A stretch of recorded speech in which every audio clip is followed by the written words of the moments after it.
ঢাকা আন্তর্জাতিক বাণিজ্য মেলার আজ প্রথম ছুটির দিন। এদিন দর্শনার্থী এবং ক্রেতাদের কিছুটা উপস্থিতি বাড়বে বলে প্রত্যাশা করছেন আয়োজক এবং ব্যবসায়ীরা।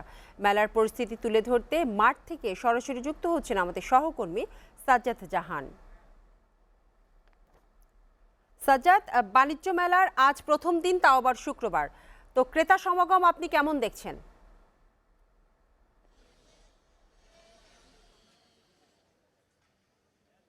জি, ধন্যবাদ বিপাশা। আপনাকে জানিয়ে রাখি যে পহেলা জানুয়ারি থেকে বাণিজ্য মেলা 2025-এর উদ্বোধন করেন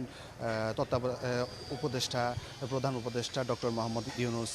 এরপর থেকে বাণিজ্য মেলার তেমন একটা সমাগম না হলেও প্রত্যাশা করা যায় যে আজ সাপ্তাহিক ছুটির দিন হিসেবে ক্রেতা দর্শনার্থীদের যথেষ্ট ভিড় থাকবে।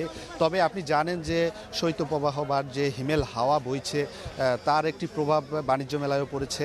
বাণিজ্য মেলায় সকাল থেকে হিমেল হাওয়ার প্রভাবে দেখা যায় যে ক্রেতা দর্শনার্থীদের উপস্থিতি খুবই কম ছিল।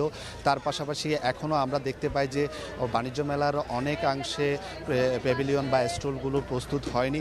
আপনাকে যদি আমি একটু দেখাই যে বাণিজ্য মেলার বেলা বাড়ার সাথে সাথে একটু ক্রেতা সমাগম বেড়েছে, তবে এখনও অনেকেই স্টল প্রস্তুত হয়নি। সে ছাড়াও এবারের বাণিজ্য মেলায়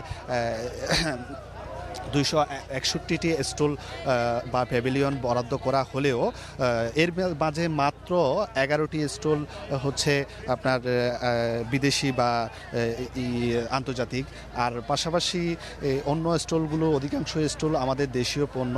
এবারের বাণিজ্য মেলায় আসবাবপত্রকেই বর্ষ পণ্য হিসেবে ঘোষণা করা হয়েছে। এছাড়া আমরা দেখতে পাচ্ছি যে বাণিজ্য মেলায় বিভিন্ন ধরনের সামগ্রী নিয়ে দোকান পসরা সাজিয়েছেন দোকানিরা, বিশেষ করে তৈজসপত্র থেকে শুরু করে আসবাবপত্র থেকে শুরু করে আপনার বাহারি রকমের পণ্য, সেই সাথে বস্ত্র, তারপর হচ্ছে আপনার বিভিন্ন রকমের গয়না সামগ্রী সহ নানান বিষয়ে এখানে এসেছে। এবং কি যেটা আপনাকে বলতে চাই যে একটি সাধারণত যেটা আমরা দেখতে পাই যে মেলা উপলক্ষে বিভিন্ন ছাড় বা বিভিন্ন ছাড় দিয়ে থাকেন মেলা ক্রেতা বা দর্শনার্থীদের আকর্ষণ করার জন্য। এবারের বাণিজ্য মেলা অন্যান্য বারের তুলনায়ও ক্রেতা দর্শনার্থীদের একটি সমাগম হবে বলেই যেমন প্রত্যাশা করা যায়, তেমনি দেখা যায় যে শীতের আবহাওয়ার কারণে কিন্তু অনেকাংশেই এবার ক্রেতা দর্শনার্থী বাণিজ্য মেলার শুরু থেকেই কম দেখা যাচ্ছে।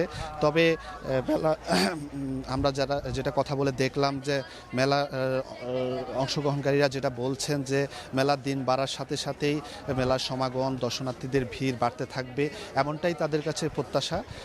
বাণিজ্য মেলা থেকে আমার কাছে এই ছিল সর্বশেষ।